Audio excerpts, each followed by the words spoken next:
za besedo. Če ponovim vprašanje ali... Ne rabiš, ker se bo malo sfokusiral. Zdaj, jaz razumem, da so volitve, da moramo biti malo všečni, zato tudi razlagamo o stvarih, ki sploh niso v pristojnosti lokalne oblasti. Mi bomo zelo težko določili minimalno plačo, pa tudi kako plačo bo kjer je podjetnik dal, magari SP svojim zaposlenim, kaj še le kakaj veče. Se o tem, kako pogoje narediti, da... Dobro, jaz bom pa se navezal na nekaj drugo, kar se mi zdi zelo pomembno in bo verjetno malo čudno zvenelo, ampak je pa resnica. Omenili smo, koliko imamo shopping centrov. Ste opazili, da vsi shopping centri živijo perfektno? Ja, kdo pa hodi v shopping centre?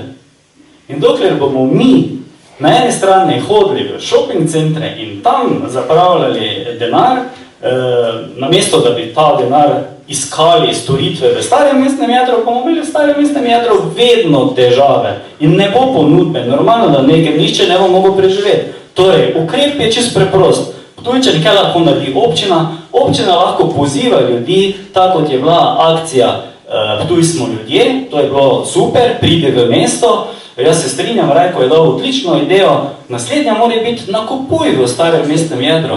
In takrat bomo tudi, če bo frekvenca večja, če bo povpraševanje večjo, bo tudi ponudba večja. In to je ukrep dejanski, ki ga lahko naredimo, praktično brez velikih sredstev, pa efekt bo zelo velik.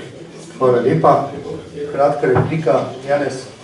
Čista kratka replika, kar se tiče shopping centrov, moram povedati, žal je pokojni že legendarni Ptujčan, gospod Albin Pišek, ko so se začeli ti shopping centri graditi, je bil en pameten predlog, da vsi ti shopping centri morajo tudi v mesto urediti kakšno isto in podobno trgovinico ali neki lokalček in takrat bi mesto živelo. Danes pa ne vem, zakaj so prazni prostori, pa še vsi tisti, ki jih napolnijo, jih čez 2 meseca spraznijo ali pa mogoče še kakšen mesec več.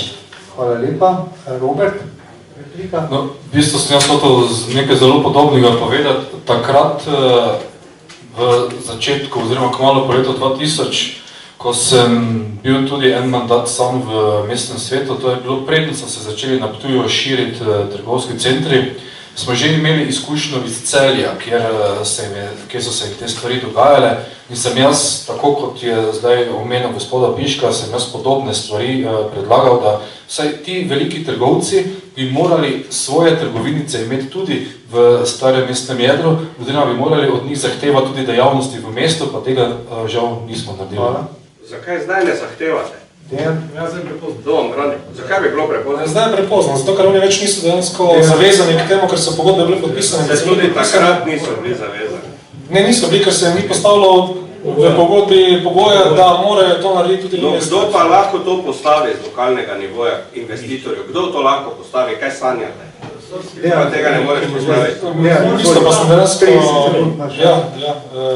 Že pred lokacije zdaj malo misli pobegnila. Ampak to, kar je Gorazd prej dejansko omenil, ja, nakupovati mesto, ampak verjamem, mislim, očitno so neki občinski odloki ali karkoli, jaz ne vem, ali to zakonodaja na nivoju države, takšna, ko preprečuje... Ja, potem pa ne vidim razloga, zakaj se... Zato se ljudje ne morajo preživeti, ker ni bliska. Ja, ampak to, karkoli se bo zgodilo, se pravi, moramo tako ugodne pogoje jim dati, da bo se jih tem oni morajo se pravi imeti tako ugodne pogoje, da se bo jih v večjem številu zato, da se bojo za to odločili.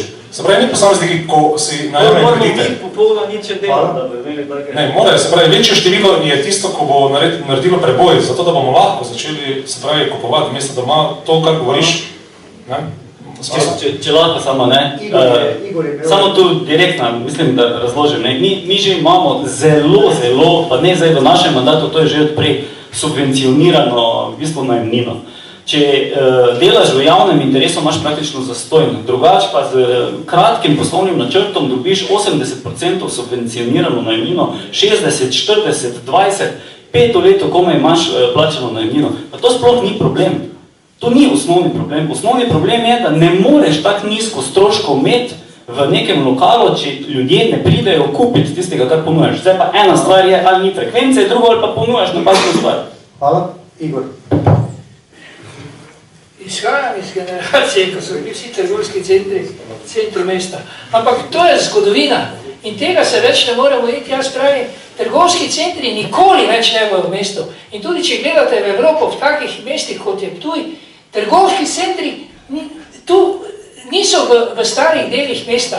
Tu je prednost, jaz pravim, starega dela edino v arheologiji, pa na nek način v turizmu in v teh, zopet ponavljam stotič, meni je blizu 50 muzejev na Ptuju. To je edino, se mi zdi, moramo ponuditi staro mestno jedro, to, kar je, staro mestno jedro ponuditi.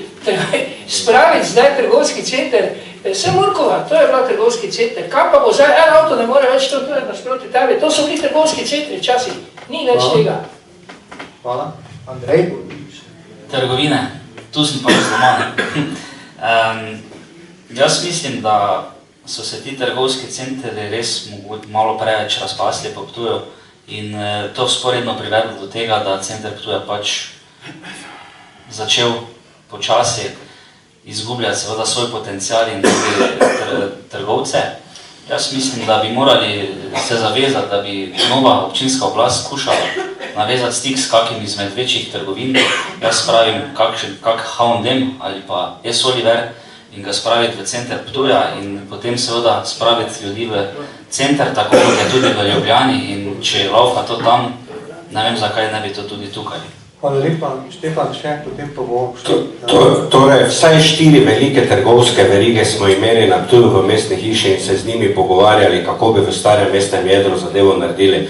In bila je izdelana idejna zasnova, to, kar je kolega Mejnik rekel, celi Merkur, cela kavarna in tudi kmetijska zadruga je dobila geodetsko, torej celi objekt nazaj, celi ta kare je bil zrisan in v tem kareju bi bil H&M, C&A in vse je bilo tukaj. In veste, kakšen pogoj so postavili trgovci? Ja, bomo šli v to zgodbo, če nam boste omogočili logistični dostop in če nam omogočite, da razen fasad zrušimo vse. In so prišli z zrisanimi načrti in tukaj, ko je prišla stroka, kulturniška stroka iz zavoda in ko so povedali, kaj se bo zgodilo z temi objekti, sem tudi takoj stopil sam osebno na njihovo stran. Kakšen bi pa bil meščan tega mesta, če bi v imenu ene trgovine zrušil celo dediščino, samo fasado bi pustil, vse oboke, vse bi uničili. Ja pa Ptuj je to, kar kolega Mejnik pravi. V Ptuju imamo srednjeveške objekte in srednjeveške objekte zrušiti. Zato, da boš imel to noteno trgovino, ljudje trgovina se ob 7 ali pa ob 9 zapre in mesto je mrtvo. In ne razlagati, da boste s trgovinami pa z storitvami imeli živo mesto. Živo mesto je takrat, ko ljudje živijo v mesto in ljudje v mesto delajo. Hvala, Gorazd, še potem pa gremo na naslednjo temo. No, jaz pa se ne strinjam s tem, da bi v mesto odlačili kakršnokoli franšizo, zato ker želim, da staro mesto ostane v bistvu res pristno in domače. Če se želimo iti turizma, potem ne moremo tem turistom v najstarejšem slovenskem mestu, pa po mojem tudi najlepšem, ponuditi H&M-a, McDonald'sa in vse to, kar lahko najdejo praktično v vsakem drugem industrijskem mestu.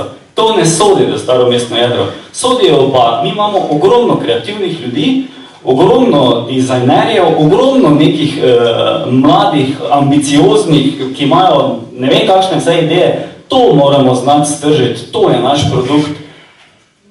Hvala lepa.